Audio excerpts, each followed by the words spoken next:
আসলে আমাদের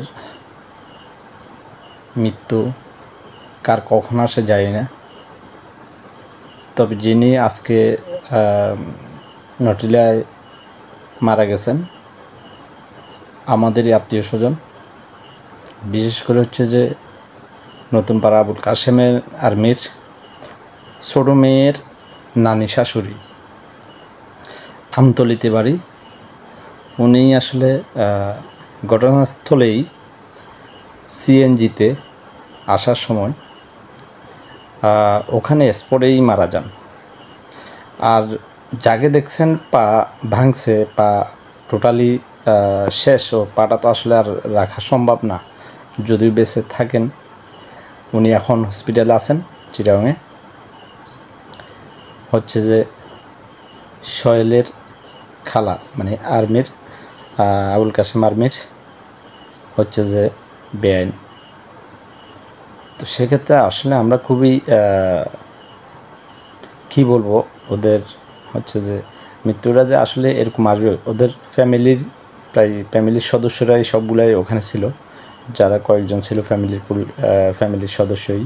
খালা ছিল, নানি ছিল, নানি তো অলরেডি স্পটেই মারা গেছেন, একজন। আর খালারও পায়ের অবস্থা খুব খারাপ।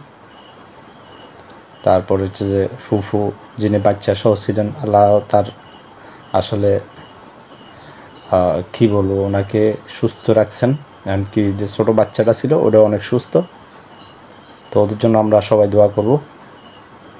আর যিনি মারা গেছেন নানি, ওনার জন্য আসলে দোয়া ছাড়া আমাদের আর কিছুই করার নাই।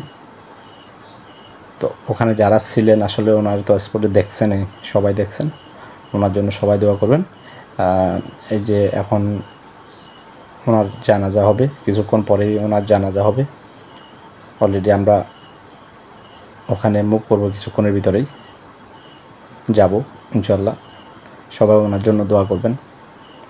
আর যে ঘটনা ঘটছে আসলে মৃত্যু কখন কোন দিক দিয়ে আসে কেউ বলতে পারে না।